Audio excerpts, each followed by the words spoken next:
بسم الله الرحمن الرحيم قال الله تبارك وتعالى في القرآن المجيد والفرقان الحميد أقم الصلاة لدلوك الشمس إلى غسق الليل وقرآن الفجر إن قرآن الفجر كان مشهودا ومن الليل فتهجد به نافلة لك عسى أن يبعثك ربك مقاما محمودا صدق الله مولانا العظيم وصدق رسوله النبي الأمين الكريم الصلاة والسلام عليك يا سيدي يا رسول الله وعلى آلك وأصحابك يا سيدي يا حبيب الله.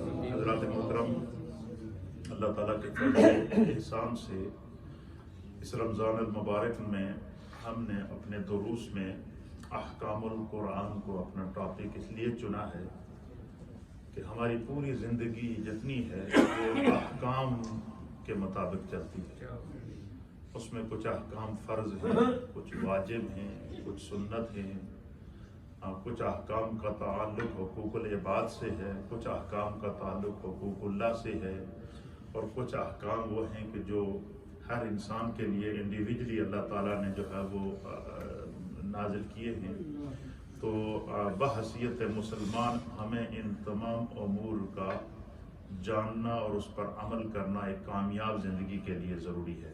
احکام القرآن میں ہم نے الحمدللہ جو اس کا پہلا باب مکمل کیا ہے وہ طہارت کا تھا، اور اس میں اس کی ساری جزیات پوری تفصیل سے ہم نے بیان کیا. آپ اندازہ لگائیں کہ صرف طہارت کے باب کے اوپر ہی ہمارے رمضان کے 2 عشرے گزر گئے ہیں، تو کتنی تفصیل اس کے اندر آئی ہے. اور بہت سارے ساتھیوں کی طرف سے مجھے کمنٹس میں بھی آیا ہے کہ بہت سارے ایسے مسائل جو آپ نے ہمیں بتائے ہیں شاید ہمیں اس کا پہلے علم نہیں تھا. تو علم ہمیشہ مجلس علم میں بیٹھنے سے آتا ہے، علماء کے پاس بیٹھنے سے آتا ہے، دین سیکھنے سے آتا ہے، دین میں شرمانا نہیں چاہیے. طہارت کے بعد آج ہم دوسرا باب شروع کر رہے ہیں احکام القرآن کے اندر. یہ ہے نماز، کیونکہ نماز ایسی عبادت ہے جو فرائض عبادات میں سے بندہ مومن بالغ مرد اور عورت پر ہر روز دن میں 5 مرتبہ اس کی ادائیگی ضروری ہوتی ہے. تو اس سے آپ نماز کی اہمیت کا اندازہ لگا سکتے ہیں کہ آپ دیکھیں کہ حج زندگی میں ایک دفعہ فرض ہے، وہ بھی اس شخص کے اوپر جو صاحب نصاب ہو. اگر اس کے پاس وہ صاحب نصاب ہے تو اللہ کے راستے میں اللہ تعالیٰ فرماتا ہے کہ من استطاع الیہ سبیلا، کہ جو اس کے راستے میں استطاعت رکھتا ہو زندگی میں 1 مرتبہ حج کر لے، اس کا فریضہ ادا ہو جائے گا. اسی طریقے سے زکوٰۃ فرض ہے، لیکن اس شخص پر فرض ہے جو صاحب نصاب ہے، جس کے پاس مال و دولت موجود ہے، ضرورت زائدہ سے موجود ہے، اور اس پر سال بھی گزر گیا اور اس کے بعد وہ اپنے مال سے کیا کرے گا؟ زکوٰۃ نکالے گا. تو یہ بھی کنڈیشنل ہو گئی، ٹھیک ہے. جب اگر آپ اس کے اہل نہیں ہیں تو آپ پر زکوٰۃ فرض نہیں ہے. اسی طریقے سے روزہ یہ ہر بالغ مرد اور عورت پر فرض ہے، لیکن یہ سال میں 1 مرتبہ یہ رمضان کا مہینہ آتا ہے، اور سال میں 1 مرتبہ ہمیں اہتمام کے ساتھ اس کا. ان تمام فرائض عبادات میں اگر غور کریں تو اس میں کیا حکمت ہے کہ نماز جو اللہ تعالیٰ نے دن رات میں 5 نمازیں ہم پر فرض کی ہیں، اس کے لیے نہ تو کوئی جو ہے وہ یہ کوئی کنڈیشن لگائی گئی. ہاں، ایک کنڈیشن یہ لگائی گئی کہ دن رات میں جو 5 نمازیں تم نے ادا کرنی ہیں، ہر نماز کو اس کے وقت پر ادا کرنا ہوگا. یہ کنڈیشن ہے میری طرف سے. یہ نہیں ہے کہ بندہ کہے جی کہ میں فجر کی ساری اکٹھیاں پڑھ لیں، ایسا جان نہیں چھوٹے. کیونکہ ہم اطیع اللہ و اطیع الرسول، اللہ فرماتا ہے کہ اللہ کی اطاعت کرو اور اس کے رسول کی اطاعت کرو. نمبر 1 بات. نمبر 2 بات، اس میں کیا حکمت ہے کہ 5 وقت ہم دن رات میں 5 وقت اللہ نے ہم پر 5 نمازوں کو فرض کیا ہے، اور اسے اہتمام سے اور اس کی تاکید بھی آئی ہے. اس میں سستی کرنے والے کے حکم الگ ہے، اس کا انکار کرنے والے کا حکم الگ ہے، اس کو جان بوجھ کر چھوڑنے والے کا حکم الگ ہے. اور یہ اتنا نازک مسائل ہیں کہ آپ سنیں گے تو انسان کے جسم کے رونگٹے کھڑے ہو جاتے ہیں کہ ہم کتنی غفلت کی زندگی گزار رہے ہیں کہ دن میں 5 مرتبہ ہمیں اللہ کی عبادت کی طرف بلایا جاتا ہے۔ اگر دوسرے احکام میں اور نماز میں اس کی اہمیت کا آپ یہاں سے اندازہ لگا سکتے ہیں کہ روزہ ہے، حج ہے، زکوٰۃ ہے اور دیگر جو احکام ہیں، یہ اللہ تعالیٰ نے وحی کے ذریعے زمین کے اوپر نازل کیے۔ ان کا نزول کہاں پر ہوا ہے؟ جبریل علیہ السلام اللہ کے رسول کے پاس اللہ کا پیغام لے کر آئے، حکم لے کر آئے، اور سرکار دو عالم صلی اللہ علیہ وسلم نے اس حکم کو صحابہ تک پہنچایا۔ لیکن نماز ایک ایسا احکام میں سے ایک ایسا حکم ہے کہ جس کو اللہ تعالیٰ نے پورے اس کو مومنین کو، اہل ایمان کو یہ نماز کا تحفہ عطا کرنے سے پہلے اس کا پورا اہتمام کیا، اعزاز و اکرام کے ساتھ شب معراج کو میرے پیارے آقا علیہ الصلوۃ والسلام کو باقاعدہ آپ کو پہلے معراج کرائی گئی، اور پھر آسمان کے اوپر اپنے قرب خاص میں بلا کر اللہ تعالیٰ نے نماز کی فرضیت کا تحفہ ہمیں عطا کیا۔ تو علماء اور محدثین نے لکھا ہے کہ باقی جتنے احکام ہیں یہ زمین پر فرض ہوئے ہیں، اور نماز کو اللہ تعالیٰ نے اپنے پاس بلا کر آسمان پر فرض کیا ہے۔ اس سے آپ نماز کی اہمیت کا اندازہ لگا سکتے ہیں، اور اس کی ایک وجہ یہ بھی بتائی ہے کہ یہ اللہ تعالیٰ نے یہ جو شب معراج کو آسمان کے اوپر اپنے قرب خاص کے اندر اہل ایمان کو، نبی پاک کی امت کو یہ جو نماز کا تحفہ دیا ہے، اور اس میں یہ بھی اللہ تعالیٰ کی حکمت ہے کہ جو بندہ دنیا میں نماز کی پابندی کرے گا، اللہ تعالیٰ اس کے درجات کو اتنا بلند فرمائے گا کہ جس طرح آسمان ایک دوسرے سے بلند ہے، اس طرح جنت میں اس کے درجے بلند ہوں گے اس بندے کے۔ تو یہ اس میں حکمت ہے۔ اور دن رات میں 5 نمازیں جو اللہ نے ہم پر فرض کی ہیں، اس پر اگر آپ سے کوئی پوچھے کہ اس کا حکم اللہ تعالیٰ نے قرآن میں کہاں پر عطا فرمایا، یہ بات سمجھنے کی ضروری ہے کہ ہم جو 5 نمازیں پڑھتے ہیں کہ ان 5 نمازوں کا حکم اللہ تعالیٰ نے کہاں پر ہمیں ارشاد فرمایا، تو میں نے آپ کے سامنے پارہ نمبر ہے 15 نمبر پارہ ہے، سورہ کا نام ہے سورہ بنی اسرائیل۔ سورہ بنی اسرائیل کا 9واں رکوع ہے، اور سورہ بنی اسرائیل کی آیت نمبر ہے 78 نمبر آیت، ورس نمبر 78، پارہ نمبر 15، اور سورہ نمبر ہے 17 نمبر سورت ہے، اور اس کی آیت نمبر ہے 78۔ اس میں اللہ فرماتا ہے کہ اقیم الصلاۃ لدلوک الشمس الی غسق اللیل۔ فرمایا کہ اے محبوب، آپ اپنے پیارے امتیوں کو اللہ کا یہ حکم کس طرح پہنچائیں کہ اقیم الصلاۃ لدلوک الشمس الی غسق اللیل، کہ سورج کے ڈھلنے سے لے کر، یعنی طلوع شمس سے لے کر سورج کے غروب ہونے تک، الی غسق اللیل، اور رات کے آخری حصے تک، یعنی سورج نکلنے سے لے کر سورج غروب ہونے تک، پھر اس کے بعد فرمایا کہ الی غسق اللیل، اور رات کے آخری حصے تک۔ یہ جو دن رات 24 گھنٹوں کے اندر یہ جو اللہ تعالیٰ نے یہ بتائی، یہ ٹائمنگ بتا دی کہ اس کے اندر ہم نے 5 نمازوں کو کیا کرنا ہے، پورا کرنا ہے۔ اچھا، اب اللہ کے حبیب اللہ نے یہ مطلق حکم فرما دیا کہ دن کے نکلنے سے لے کر، سورج کے نکلنے سے پہلے سے لے کر، اور سورج کے غروب ہونے تک، اور رات کے آخری حصے تک کیا کرو، تم اپنی نمازوں کو مکمل کرو۔ اب اس کی تفصیل اللہ کے حبیب علیہ الصلوۃ والسلام نے فرمائی۔ ایک بات یہ یاد رکھیے گا کہ بعض لوگ جو اپنے آپ کو بہت بڑے دانشور سمجھتے ہیں، تو اس میں وہ یہ کہتے ہیں جی اللہ تعالیٰ نے یہ تو کیا دیا کہ صبح و شام نماز پڑھو، رات کو بھی پڑھو، لیکن جب اس میں 5 نمازوں کا ذکر نہیں ہے تو وہ اپنی عقل کو وہاں دوڑاتے ہیں۔ تو ان کے لیے گزارش یہ ہے کہ اللہ تعالیٰ نے قرآن میں یہ بھی کہا ہے کہ وَمَا يَنْطِقُ عَنِ الْهَوَىٰ إِنْ هُوَ إِلَّا وَحْيٌ يُوحَىٰ، کہ میرے مصطفیٰ کریم جو باتیں تمہیں بتاتے ہیں، جو چیزیں تمہیں سمجھاتے ہیں، جو احکام تمہیں بتاتے ہیں، جس حکم کو جس وقت ادا کرنے کا تمہیں حکم دیتے ہیں، فرمایا کہ یہ اپنی طرف سے کوئی بات نہیں کرتے، مصطفیٰ کریم کی زبان سے جو نکلی ہوئی بات ہوتی ہے یہ کیا ہوتی ہے، یہ خدا کی طرف سے وحی ہوتی ہے۔ وَمَا يَنْطِقُ عَنِ الْهَوَىٰ، میرے محبوب اپنی خواہش سے کوئی بات کرتے ہی نہیں ہیں، الا وحی یوحا، یہ ان کو خدا کی طرف سے القاء ہوتا ہے، وہی ہوتی ہے۔ اب یہ اللہ تعالیٰ نے حکم نازل کر دیا کہ اقیم الصلاۃ لدلوک الشمس، کہ سورج کے ڈھلنے سے لے کر رات کی تاریکی تک نماز قائم کرو، وقرآن الفجر، اور فجر کی نماز میں قرآن پڑھیں، بے شک ان قرآن الفجر کان مشہودا، بے شک فجر کی نماز میں قرآن پڑھنے کے وقت فرشتے اللہ کی طرف سے حاضر ہوتے ہیں۔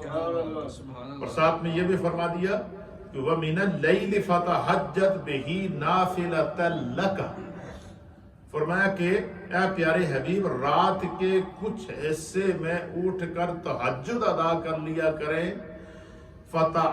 فتعجد بہی نافلۃ لک، یہ جو رات کو اٹھ کر ان 5 نمازوں کے علاوہ جو رات کو اٹھ کر آپ تہجد ادا کریں گے، یہ خاص آپ کے رب نے آپ کے لیے یہ نماز جو وہ پسند فرمائی، یہ آپ کے لیے خاص نفل نماز ہے۔ تو حضور نبی علیہ الصلوۃ والسلام نے اس حکم کے آنے کے بعد سے، اور آپ نے پھر اپنی زندگی کے اندر تعدم وصال آپ نے تہجد نہیں چھوڑی، تہجد بھی آپ پڑھتے رہے۔ اور بعض علماء کے نزدیک امت پر 5 نمازیں فرض تھی، میرے مصطفیٰ پر تہجد سمیت 6 نمازیں فرض تھی۔ اللہ اکبر۔ پھر حضور نبی علیہ الصلوۃ والسلام نے نماز کی پھر اوقات بتائی، پھر اللہ تعالیٰ نے بتا دیا کہ ان الصلاۃ کانت علی المؤمنین کتابا موقوتا، کہ ہر نماز کو اللہ تعالیٰ نے وقت مقررہ پر فرض کیا۔ کیا ہے؟ وقت مقررہ پر اللہ تعالیٰ نے نماز کو فرض کیا، تو ہر نماز کو اس کے وقت کے اندر ادا کرنا یہ ضروری ہے۔ تو صبح یہ 5 نمازوں کے پڑھنے کا حکم اللہ تعالیٰ نے کہاں دیا؟ 15واں سپارہ ہے، سورہ بنی اسرائیل ہے، سورہ نمبر 17 ہے، اور اس کا ورس نمبر ہے 78 نمبر آیت ہے، اس کے اندر اللہ تعالیٰ نے ارشاد فرمایا۔ پھر اسی طریقے سے اللہ کے حبیب علیہ الصلوۃ والسلام نے نماز کی بڑی اہمیت، اور قرآن کریم فرقان مجید کے اندر ہمارے مفسرین اور محدثین نے لکھا ہے کہ قرآن کریم کے اندر 700 کے قریب یا اس سے کم و بیش ایسے مقامات ہیں کہ 700 مرتبہ یا اس سے کم و بیش احکام ہیں، یا جو ہے وہ نص قطعی کے طور پر، یا اشارت النص کے طور پر، یا دلالت النص کے طور پر، کسی نہ کسی حوالے سے 700 مقامات قرآن میں ایسے ہیں جہاں پر اللہ تعالیٰ نے اہل ایمان کو نماز قائم کرنے کا حکم دیا۔ اس سے آپ نماز کی اہمیت کا، اور اسی طریقے سے قرآن کریم کے اندر جس طرح کہ میں نے زکوٰۃ کے احکام کے اندر بھی آپ کو بتایا تھا کہ قرآن کریم میں 82 مقامات ایسے ہیں۔ کتنے؟ 82 مقامات قرآن میں ایسے ہیں کہ جہاں پر اللہ تعالیٰ نے فرمایا اقیموا الصلاۃ وآتوا الزکاۃ، نماز کے ساتھ زکوٰۃ کو بیان کر دیا۔ نماز کے اور زکوٰۃ کے احکام کو اکٹھے قرآن کے اندر 82 مقامات ہیں، اور 32 مقامات قرآن کے اندر ایسے ہیں کہ صرف زکوٰۃ ادا کرنے کا حکم عطا فرمایا گیا، جس طرح کہ مجھ سے پہلے حضرت علامہ مولانا آپ کو اس طرح اشارہ دے رہے تھے کہ اللہ کے راستے میں مال خرچ کرنا اس کی کیا اہمیت ہے۔ تو قرآن میں اور اس میں بھی فقہا اور علماء نے حکمت لی ہے۔ حکمت کیا ہے کہ یہ اللہ تعالیٰ نے 82 مقامات ایسے ہیں کہ جہاں نماز کے ساتھ زکوٰۃ کا حکم فرمایا۔ اس میں حکمت کیا ہے؟ اس میں حکمت یہ ہے کہ اگر کوئی بندہ ایسا ہو کہ جو کنجوس ہو اور اس کے پاس پیسہ بھی موجود ہو اور وہ اپنے پیسے سے زکوٰۃ نکالنا جو ہے وہ اس کی جان جاتی ہو کہ میرا مال خرچ ہو رہا ہے، تو اللہ تعالیٰ نے نماز کے ساتھ زکوٰۃ کا حکم اس لیے ارشاد فرمایا کہ اگر کسی پر زکوٰۃ فرض ہو اور وہ فرض زکوٰۃ ہونے کے باوجود اگر اس میں سے اپنے مال میں سے زکوٰۃ نہیں نکالتا تو فرمایا اس کی نمازیں بھی قبول نہیں ہوں گی۔ یہ اتنا نازک مسئلہ ہے، اس کے اوپر انتہائی ہمیں غور کرنا چاہیے۔ اب حدیث پاک کے اندر آتا ہے نبی علیہ الصلوۃ والسلام نے نماز کی تاکید کن الفاظ میں فرمائی ہے؟ وعن عمر بن شعیب رضی اللہ تعالی عنہ وعن ابیہ وعن جدہ، سبحان اللہ۔ پہلے اس حدیث کی روایت کو سنیں، کیا کہ حدیث کے اندر آتا ہے وعن عمر بن شعیب، حضرت عمر بن شعیب نے اس حدیث کو روایت کیا ہے۔ حضرت عمر بن شعیب نے اس حدیث کو روایت کیا ہے، اور وہ کہتے ہیں کہ مجھے یہ حدیث میرے ابا جی نے بتائی ہے۔ پھر وہ کہتے ہیں کہ انہیں یہ حدیث عن جدہ ہی، ان کے دادا نے بتائی ہے۔ اس کا معنی کیا ہے کہ ہمیں جب ہمارے پاس پیغام دین پہنچے تو ہمیں وہ پیغام کیا کرنا چاہیے، خود بھی سیکھنا چاہیے، اپنے بچوں کو بھی سکھانا چاہیے اور اپنی آنے والی نسلوں کو بھی سکھانا چاہیے۔ اب یہ جو حدیث ہے یہ حضرت عمر بن شعیب بیان کرتے ہیں، کہتے ہیں کہ یہ حدیث میرے والد نے مجھے سکھائی ہے۔ وان عمر بن شعیب کہتے ہیں کہ حضرت عمر بن شعیب کہتے ہیں کہ وان ابی ہے کہ میں نے یہ روایت اپنے والد ماجد سے سنی ہے، میرے والد نے مجھے یہ حدیث سنائی ہے۔ کہتے ہیں کہ میرے ابا جی کو یہ حدیث عن جد ہی ان کے دادا نے میرے دادا نے ان کو سنائی ہے، یعنی تین نسلوں نے اس حدیث کو کیا کیا ہے، اپنی اولادوں کے اندر روایت کیا ہے، اور آج 1400 سال تک یہ حدیث ہم تک پہنچی۔ اس سے آپ اندازہ لگا سکتے ہیں کہ ہمارے جو اکابرین تھے، اہل ایمان تھے، انہوں نے دین کی حفاظت کس طرح کی ہے کہ اپنے خود بھی سیکھا ہے، بچوں کو بھی سکھایا ہے، اور اپنی آنے والی نسلوں کے لیے بھی اس پیغام کو چھوڑا ہے۔ اور پھر کیا کہتے ہیں کہ قال رسول اللہ صلی اللہ تعالی علیہ وآلہ وسلم، اللہ کے پیارے حبیب اللبیب نبی رحمت جناب سید العالمین محمد الرسول اللہ صلی اللہ تعالی علیہ وآلہ وسلم نے فرمایا، حضور نے فرمایا مرو اولادکم، حضور نے فرمایا کہ اپنی اولاد کو مرو اولادکم بالصلاۃ وہم ابناء 7 سنین۔ حضور علیہ الصلوۃ والسلام نے فرمایا کہ اپنی اولاد کو نماز پڑھنے کا حکم دو۔ کیا فرمایا؟ اپنی اولاد کو نماز پڑھنے کا حکم دو، یا اپنی اولاد کو نماز سکھاؤ، اور اپنی اولاد کو نماز پڑھنے کا حکم دو۔ کب دو؟ جب ان کی عمر 7 سال ہو جائے۔ کیا ہو جائے؟ 7 سال، یعنی 7 سال کا جب آپ کا بچہ ہو جائے تو تم فکر مند ہو جاؤ ان کے بارے میں۔ یہ نہیں کہ 7 سال سے پہلے نہیں سکھا سکتے، اس کا معنی یہ کہ 7 سال کی عمر ایسی ہوتی ہے کہ بچے کے ذہن کے اندر جو چیز آپ بٹھائیں گے وہ کیا ہو جائے گی؟ محفوظ ہو جائے گی۔ بلکہ اس کا یہ ہے تو ہمارے سامنے جو عمل مصطفیٰ کیا ہے کہ حسنین کریمین کی عمر ابھی 1 سال بھی نہیں تھی، ابھی انہوں نے چلنا، گھٹنوں کے بل چلنا شروع کیا تھا، تو ایک ہاتھ میں حضور علیہ السلام امام حسن کو پکڑتے، دوسرے ہاتھ میں امام حسین کو پکڑتے، گھر سے مسجد میں لاتے، اپنے ساتھ کھڑا کرتے، اور جب سرکار نماز پڑھتے تو وہ حضور کی نقل کرتے۔ وہ کیا کرتے؟ اس حد تک امام علی مقام حضرت سیدنا امام حسین رضی اللہ تعالیٰ عنہ کو لاشعوری کی عمر ہے کہ ان کو پتہ ہی نہیں کہ میں کیا کر رہا ہوں، کہ حضور علیہ السلام جب سجدے میں جائے تو آپ کھیلتے کھیلتے آپ کے کندھوں پر سوار ہو جاتے۔ اور حدیث کے اندر آتا ہے کہ جب تک امام علی مقام امام حسین سرکار دو عالم صلی اللہ تعالیٰ علیہ وآلہ وسلم کو کے کندھوں پر ہوتے تو اس وقت تک کیا کرتے؟ حضور اپنے سجدے کو لمبا کر دیتے۔ اس میں ایک بات، اس حدیث کی روشنی میں ایک بات کہنا چاہتا ہوں، ہمارے یہاں مسجدوں میں یہ بھی رواج ہے کہ کوئی بچے ساتھ آ جائے تو کچھ لوگوں کے تیور بدل جاتے ہیں، ان کے متھے پہ وٹ پڑنا شروع ہو جاتے ہیں، جی وٹ کے آگے جی شور کرو۔ آج ہم بہت پرفتن دور سے گزر رہے ہیں، جن بچوں کو آپ ساتھ لا سکتے ہیں ان کو لائیں، ان کو کنٹرول کریں، ساتھ رکھیں، بچوں کو ساتھ رکھیں، ان کو سکھائیں۔ اگر بچوں کو مسجد میں لا کر نماز سکھانا ساتھ یہ صحیح نہ ہوتا تو حضور علیہ السلام حسنین کریمین کو کیوں لاتے؟ یہ ہمارے پاس ایگزامپل موجود ہے، لاشعوری کی عمر ہے، 1.5 سال کی عمر ہے، 2 سال کی عمر ہے، ابھی صحیح معنوں میں چل نہیں سکتے، تک یہاں تک حدیث کے اندر آتا ہے کہ اللہ کے حبیب علیہ السلام جو ہے وہ خطبہ دے رہے تھے جمعہ کا، اور حسنین کریمین کو حضور علیہ السلام کے ساتھ اتنا پیار تھا، اور سرکار کو ان کے ساتھ اتنا پیار تھا کہ جیسے ان کے کان میں حضور کی آواز پڑتی نا دوڑ پڑتے تھے۔ وہ کیا کرتے تھے؟ اچھا وہ گھر میں تھے، سیدہ کائنات کے پاس تھے، تو جمعے کا دن تھا، سرکار دو عالم صلی اللہ علیہ وسلم مسجد نبوی شریف کے منبر پر بیٹھے، حضور نے جیسے الحمدللہ خطبہ شروع کیا تو حسنین کریمین کے کان میں آواز پڑی، بھاگنا شروع کر دیا۔ جب گھر سے بھاگتے بھاگتے بھاگتے سرکار کی آواز سنتے آ رہے۔ اچھا ان کی اتنی چھوٹی عمر ہے، صاحب مشکات نے لکھا ہے کہ وہ چلتے تو اٹھتے اور دوڑتے اور گر جاتے، چلتے اور گر جاتے، کبھی وہ کیا کرتے، وہ گھٹنوں کے بل چلتے، کبھی اٹھ کر چلتے۔ سرکار دو عالم صلی اللہ علیہ وسلم اس طرح منبر پہ بیٹھے ہوئے تھے جس طرح ہماری مسجد کا یہ دروازہ سامنے ہے، کوئی بھی بندہ سامنے سے آئے تو پہلے امام کی نظر پڑ جاتی ہے کہ کون آ رہا ہے۔ اس کا مطلب ہے کہ ساری نظر میں تسی ہوندے ہو کیڑا نمازی آیا تے کیڑا نہیں آیا۔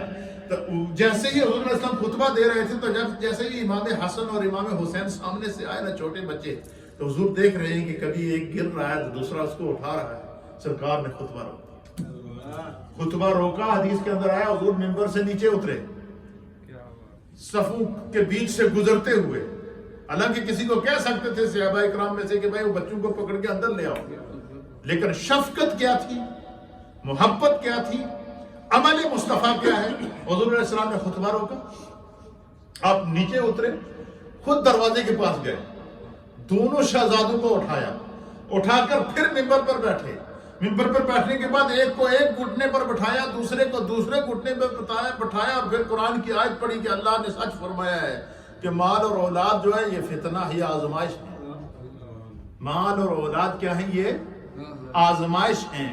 تو فرمایا کہ یہ وہاں سے چلے آ رہے تھے، گر رہے تھے اور دوڑے، میری آواز سن کر دوڑے چلے آ رہے تھے، تو مجھ سے برداشت نہیں ہوا، اس لیے میں نے کیا دیا، خطبہ روک کر ان کو لے کر آیا، خطبہ روک کر۔ اس طرح کوئی امام بچے کو پکڑ کے لے آیا تو لوگ ہزاریں کرنا کہتا تک کو جی امام صاحب کو پہلے بچے سنبھالن دیو پھر آگے سانوں نمازاں پڑھاویں، یہ ایسا ہوتا ہے۔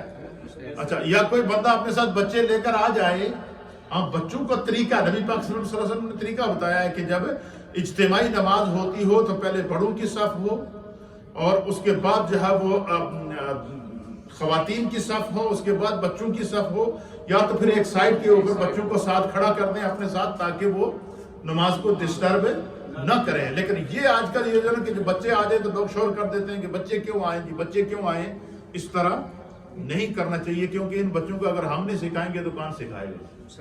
تو اس چیز کا ہمیں خیال رکھنا چاہیے، لیکن والدین کو بھی خیال رکھنا چاہیے، یعنی کہ بچے ہوتے ادم بچایا ہوئے تھلے اوپر پریڈ شروع ہے، جس طرح فوجی صبح گراؤنڈ میں پریڈ کرتے ہیں، تو یہ پھر اگر بچوں کو ہم ساتھ لائیں تو ان کو اپنے ساتھ رکھیں، احتیاط کریں، پھر ان کو سکھائیں، ان کو بتائیں۔ اس حدیث کا بھی مفہوم کیا، حضور علیہ السلام نے کیا فرمایا؟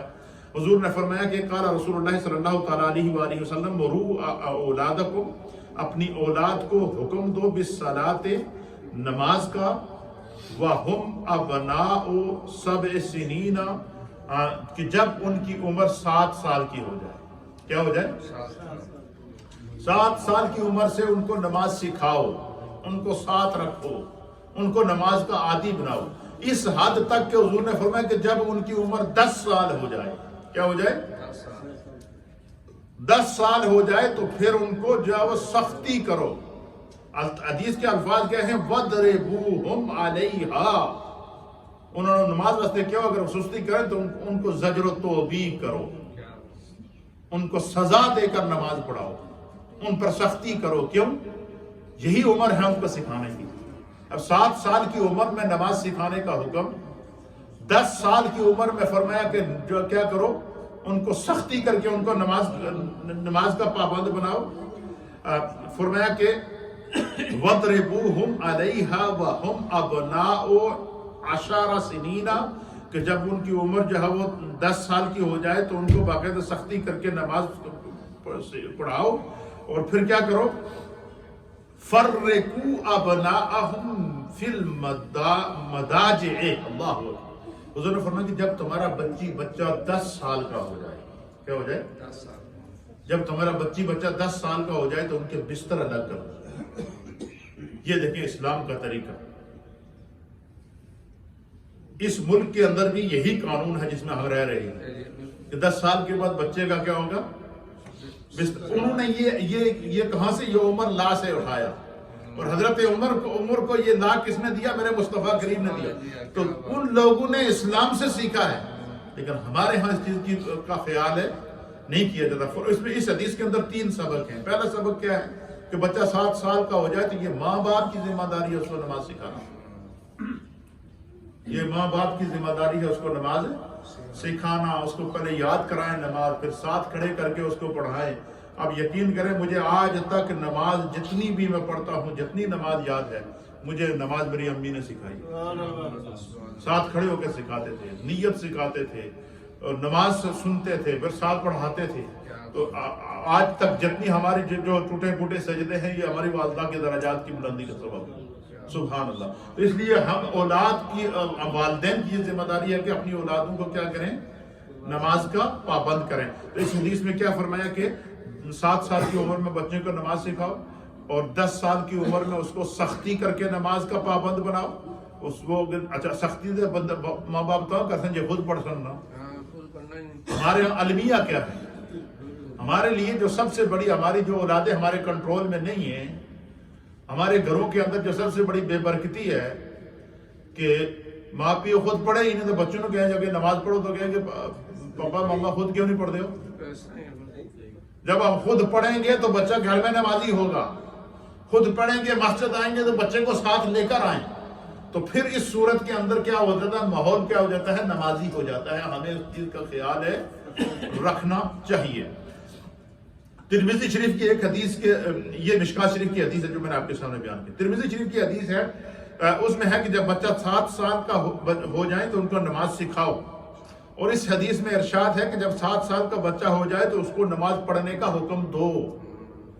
تو اس کا مطلب کیا ہے کہ مطلب 7 سال تک جب بچہ ہو جائے تو وہ 7 سال کی عمر میں اس کو نماز آنی چاہیے. 7 سال سے پہلے اس کو نماز سکھاؤ اور 7 سال کی عمر تک جو ہے وہ اس کو عملی طور پر کیا کرنا شروع کر دو. تو جب 7 سال کی عمر میں ہمارے بچوں کو نماز پڑھانے اور سکھانے اور ان کو نماز کا عادی بنانے کا حکم ہماری شریعت ہمیں دے رہی ہے، تو جب 40 سال 50 سال 60 سال دا ماں پیو خود ہوئے تو نماز دے قریب نہ جاؤں تو اور خود آتی بھی نہ ہو نماز. اور اس میں بہت سارے لوگ شرماتے ہیں جی بڑھی عمر ہے، جگہ بڑھی عمر میں نہیں شرماؤ. قبر کے اندر قبر کی سختی بڑی ہے. اس کے اوپر جو میں نے حدیثیں تلاش کی ہوئی ہیں، آگے جو اس کے احکام تلاش کیے ہوئے ہیں، اس میں بھی حکمت ہے. حکمت میں آپ کو بتاتا ہوں. دیکھیں اللہ تعالیٰ نے نماز کو کہاں فرض کیا؟ آسمانوں کے اوپر. اس سے اس کی اہمیت کا اندازہ لگے. باقی سارے احکام زمین کے اوپر فرض ہوئے. پھر اسی طریقے سے جو اللہ نے احکام ہم پر فرض کیے ہیں، یہ میں بنیادی باتیں کر رہا ہوں، ابھی میں نماز کے احکام کی طرف نہیں آ رہا ہوں، یہ میں تمہید باندھ رہا ہوں. تو پتہ نا جب زمیندار زمین کھیت زمین بیج بونا ہے تو اس کے پہلے 2 ہل وہ چلانا ہے. کیا کہنا ہے؟ 2 ہل.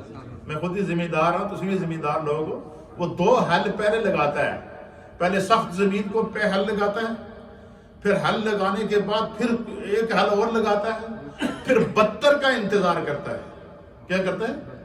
جب وہ زمین بتر میں آتی ہے، نرمی میں آتی ہے، اس کے اوپر بارش ہو جاتی ہے یا اس کے اوپر جو ہے وہ اوس پڑ جاتی ہے، جب وہ زمین نرم ہو جاتی ہے تو زمیندار کو پتا ہوتا ہے کہ یہ وہ بتر ہے کہ اس وقت اگر میں نے دانا بویا یہ فوراً اس سے فصل نکلے گی. جب زمین تیار ہو جاتی ہے تو پھر بیجائی کی جاتی ہے.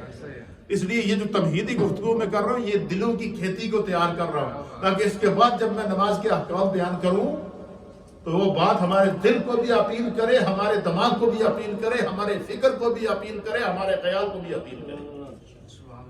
یہ باتیں ہمارے لیے سمجھنا انتہائی ضروری اور لازمی ہے. تو احکام جو اللہ نے ہم پر فرض کیے ہیں، ان احکام میں جو نبی پاک کی امت پر سب سے پہلے جو حکم اللہ کی طرف سے ایمانیات کی بات جو سب سے پہلے احکام بندوں پر فرض ہوئے ہیں، ان میں سے سب سے پہلا حکم نماز کا ہے. احکام میں سب سے پہلے نماز فرض ہوئی ہے. یہ بات ذہن میں رکھیے گا. احکام میں نماز پہلے فرض ہوئی ہے اور یہ ہجرت سے پہلے فرض ہوئی ہے، ابتدائی اسلام میں فرض ہوئی ہے، شب معراج کو فرض ہوئی ہے. احکام میں سب سے پہلے نماز کیا فرض کی ہے اللہ تعالیٰ نے ہم پر. اور یہ بھی یاد رکھیے گا نبی پاک صلی اللہ تعالیٰ علیہ وآلہ وسلم نے ارشاد فرمایا، حدیث پاک کے اندر آتا ہے، سبحان اللہ، حدیث بھی سامنے آتا ہے، احکام میں سب سے پہلے کیا فرض ہوا ہے؟ نماز. بولو نا ذرا، احکام میں سب سے پہلے کیا ہوا؟ اچھا، سب سے پہلے ہمیں نماز فرض، احکام میں ہمیں نماز عطا کی گئی. اور ساتھ میں اس حدیث جو حدیث ہم نے پڑھی، حضور نے فرمایا کہ کدو نماز شروع کر دینی چاہیے جدو بچہ 7 سال دا ہوئے، تو قبر تک جانے تک نماز نہیں چھڑنی. اچھا، جب 7 سال کی عمر سے لے کر قبر میں جانے تک فرمایا جب تک تم صحت مند ہو، بیماری کی حالت میں بھی، یہاں تک فرمایا کہ اگر کھڑے ہو کر نماز نہیں پڑھ سکتے تو بیٹھ کر پڑھو، بیٹھ کر نہیں پڑھ سکتے تو لیٹ کر پڑھو. اور فرمایا کہ وہ لیٹ کر بھی کیسے پڑھو؟ فرمایا آنکھ کے اشارے سے. یہاں تک علماء نے لکھا کہ ایک بندہ بالکل ضعیف العمر ہو گیا، وہ کہا نے لکھا اس کے جسم میں اب جان نہیں ہے، بیڈ پہ پڑا ہوا ہے، تو وہ کیا کرے؟ وہ آنکھ کے اشارے سے نماز پڑھے، آنکھ کے اشارے سے قیام کرے، دل میں قرات کرے، آنکھ کے اشارے سے رکوع کرے، آنکھ کے اشارے سے سجدہ کرے، آنکھ کے اشارے سے اتحیات پڑھے، آنکھ کے اشارے سے دائیں بائیں سلام پھیرے۔ فرمایا جب تک سانس ہے نماز نہ چھوڑے۔ اور فرمایا صرف یہی نہیں، پھر اب حدیث سنیے، سب سے پہلے احکام میں کیا چیز نافذ ہوئی ہے؟ نماز۔ اور آگے دیکھیں جب بندے کی زندگی اینڈ ہو جاتی ہے، اب میرے سامنے حدیث ہے، یہ بھی مشکاہ شریف کی حدیث ہے، وعن ابی ہریرہ رضی اللہ تعالی عنہ، حضرت سیدنا ابو ہریرہ رضی اللہ تعالی عنہ سے حدیث کے راوی ہیں، قال رسول اللہ صلی اللہ تعالی علیہ وآلہ وسلم، نبی علیہ الصلوۃ والسلام نے فرمایا، ان اول ما یحاسب بہ العبد یوم القیامۃ من عملہ صلاۃ۔ سبحان اللہ۔ حضور نے فرمایا احکام میں سب سے پہلے کیا چیز فرض ہوئی؟ نماز۔ فرمایا بندہ جس وقت قبر میں جائے گا تو سب سے پہلا حساب و کتاب اس سے نماز کے بارے میں۔ اس سے اب نماز کی اہمیت، ہم لوگ کے نزدیک نماز کی کوئی اہمیت ہی نہیں، ہم سستیاں کرتے ہیں۔ تو یہ سستی کرنے والے کا، جان بوجھ کر نماز چھوڑنے والے کا کیا حکم ہے، یہ تو میں آگے جا کر احکام کے اندر بیان کروں گا، لیکن ابھی تمہیدی گفتگو کے اندر کے احکام میں ہمیں پتہ ہونا چاہیے کہ جو اللہ نے ہم پر احکام نازل کیے ہیں ان میں سب سے پہلا حکم نماز کا نازل ہوا ہے۔ بندہ مومن کو جو اللہ نے اپنی عبادت میں مصروف کیا اور ساتھ میں مقصد بھی بتا دیا کہ وما خلقت الجن والانس الا لیعبدون، کہ نہیں پیدا کیا گیا جنوں اور انسانوں کو مگر اللہ کی عبادت کے لیے۔ تو احکام میں سب سے پہلے نماز فرض ہوئی، اور پھر فرمایا کہ جب بندہ پوری زندگی نماز پڑھتے پڑھتے پڑھتے جب قبر میں جائے گا تو جس چیز کا وہ دنیا میں عادی تھا سب سے پہلے اللہ وہی پوچھے گا۔ سب سے پہلے قبر میں کیا؟ نماز کا سوال ہوگا۔ پھر کیا فرمایا؟ فرمایا کہ فَإِن صَلَحَتْ فَقَدْ أَفْلَحَ۔ فرمایا کہ جب قبر میں بندہ جائے گا سب سے پہلے اس سے سوال کیا ہوگا؟ نماز کے بارے میں ہوگا۔ اور فرمایا کہ جب نماز کے بارے میں سوال فَإِن صَلَحَ، پس اس کی نماز اگر صحیح نکلی، پس اس کی نماز اگر صحیح نکلی فقط افلح، سمجھ لو وہ دنیا تے بھی کامیاب رہا تے آخرت میں بھی کامیاب رہا۔ وہ دنیا میں بھی کامیاب رہا اور آخرت میں بھی کامیاب رہا۔ فرمایا اس لیے فرمایا کہ دنیا میں جب نماز پڑھو تو اس کو خشوع کے ساتھ پڑھو، خضوع کے ساتھ پڑھو، قرات کے ساتھ پڑھو، جو جس بات کو پڑھنے میں دشواری آتی ہے اس کو بار بار یاد کرو، اپنی طرف سے کوشش کرو تاکہ نماز صحیح ہو جائے۔ فرمایا کہ اگر نماز صحیح ہو گئی، اور فرمایا کہ وَأَنْجَحَ أَفْلَحَ وَأَنْجَحَ، پس وہ فلاح بھی پائے گا، وَأَنْجَحَ اور نجات بھی پائے گا۔ وَإِنْ فَسَدَتْ، پس اگر سڑیاں نمازاں خراب ہوئیاں، دنیا میں نمازوں میں بھی بندہ ڈنڈی مارتا رہا، اس کا آسان ترجمہ، نمازوں میں بھی بہانے کرتا رہا، نمازوں میں بھی سستی کرتا رہا، جو پڑھنے کی توفیق ہوئی وہ بھی جب بس ٹکریں شکریں مار کے چڑی کی طرح دانا چک کے، مرغ کی طرح دانا چک کے چلا گیا، تو فرمایا وَإِنْ فَسَدَتْ فَقَدْ خَابَ وَخَسِرَ۔ فرمایا کہ جو اس دن نماز خراب نکلی تو وہ ناکام بھی ہو گیا، وہ خسیرا، اور خسارے میں بھی چلا گیا۔ تو سب سے پہلے فرض ہونے والے احکام نماز، اور قیامت میں بھی سب سے پہلے حساب نماز کا دینا ہے۔ اس لیے یہ بنیادی طور پر میں نے تمہیدی گفتگو کی ہے۔ کل جس طریقے سے میں نے آپ کو نماز کے وضو کے فرائض بتائے تھے، وضو کے شرائط بتائے تھے، وضو کے واجبات بتائے تھے، تو کل نماز کے صحیح ہونے کے جو فقہا نے شرائط بتائے ہیں ان شرائط کو بات کروں گا، اور اس کے ساتھ ایک دو احادیث، تاکہ ہمیں نماز کی پوری اہمیت۔ پھر اس پورے بیان کے اندر انشاءاللہ یہ ہمارے منڈے کو میں اس کو مکمل کروں گا، چھوڑوں گا نہیں، چاہے اس کے اوپر مجھے ایک سال ہی کیوں نہ لگ جائے، لیکن اس کے لیے ضروری ہے کہ آپ کے ذہن میں کسی بھی قسم کا کوئی سوال آئے گا تو وہ انشاءاللہ اس کی تربیت ہوئی۔ اگر آپ چاہیں کہ آپ یہاں کھڑے ہو کر نماز سنائیں تو میں اس کو سننے کے لیے بھی تیار ہوں۔ آپ چاہیں کہ میں آپ کو نماز پڑھاؤں یہاں پر ایک ایک لفظ آپ کو ذہن میں آئے، وہ بھی تیار ہوں، لیکن مجھے اس کے لیے ضرور آپ لوگوں کا تعاون چاہیے نا۔ آپ اگر سیکھیں تو صحیح نا، ان میں مسجد دیواران تو نہیں سکھا سکتا نا، اس لیے آپ لوگ توجہ دیں۔ یہ میں نماز کے جب احکام میں ابھی بیان کروں گا تو پورے تفصیل سے بیان کروں گا، لیکن آپ لوگ اس میں ٹائم نکالیں۔ اللہ تعالیٰ ہمیں دین کو سمجھنے کی توفیق عطا فرمائے۔ آج یہ تمہیدی گفتگو تھی اہمیت نماز کے حوالے سے، اللہ برکت عطا فرمائے۔